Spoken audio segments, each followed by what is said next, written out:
इस दिशा में खाद्य सुरक्षा और औषधि प्रशासन विभाग के द्वारा छापेमारी की कार्रवाई भी होती है। उत्तर प्रदेश के अंदर कोडिन कफ सिरप के मामले में जिसको नेता विरोधी दल, मैं तो ये मानता था कि उम्र के चौथे पड़ाव पर व्यक्ति सच बोलने का आदि कम से कम इस उम्र में तो होगा ही, लेकिन इस उम्र में भी इस समाजवादी उनको झूठा बुलवा देते हैं। इस उम्र में तो कम से कम उसे झूठ मत बुलवाओ भाई, सच बोलने के उनको आदी होना चाहिए। और तो चेयर पे बैठ चुके हैं लंबे समय तक, स्पीकर के रूप में उन्होंने सदन को आगे बढ़ाया है। कोडिन कफ सिरप से उत्तर प्रदेश के अंदर कोई मौत नहीं हुई।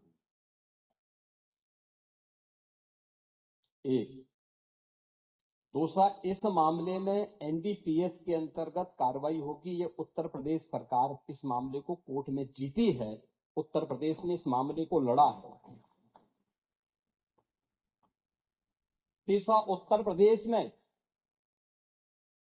इसका जो सबसे बड़ा होलसेलर, जो बड़े होलसेलर हैं, जिसको सबसे पहले एसटीएफ ने पकड़ा था 2016 में, उसको लाइसेंस समाजवादी पार्टी ने सब जारी किया था।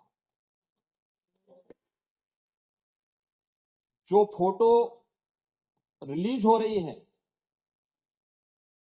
देश के अंदर दो नमूने हैं, एक दिल्ली में और एक लखनऊ में बैठते हैं। जब देश में कोई चर्चा होती है तो तुरंत वह देश छोड़ करके भाग जाते हैं। और मुझे लगता है कि यही आपके बबुआ के साथ भी हो रहा होगा।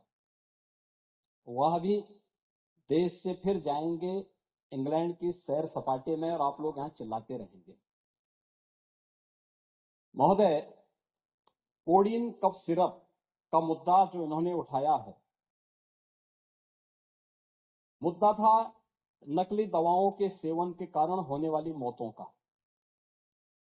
और उसके बारे में हमने पहले ही बताया है कि नकली दवा के कारण होने वाले मौत के प्रकरण की कोई भी बात अभी तक शासन के संज्ञान में नहीं आई है। और समय समय पर एफएसडीए विभाग इसको लेकर के छापेमारी करती है, कार्रवाई करती है। कंपनियों में भी इस प्रकार की कार्रवाई होती है। यूपी के अंदर कोडिन कफ सिरप, इसके केवल स्टॉकिस्ट हैं, होलसेलर, इसका यहां पे प्रोडक्शन नहीं होता। ये मध्य प्रदेश में, हिमाचल में और अन्य राज्यों में होता है। और जो मौत के प्रकरण सामने आए हैं, वे मौत के प्रकरण अन्य राज्यों में आए हैं। जिन राज्यों में आए हैं, वह जो भी प्रकरण सामने आए हैं, यह तमिलनाडु में बने हुए एक सिरप के कारणों सामने आई है। ये पूरा प्रकरण इलीगल, यानी इसमें एडिटेशन का भी नहीं है, यह इलीगल डाइवर्जन का है।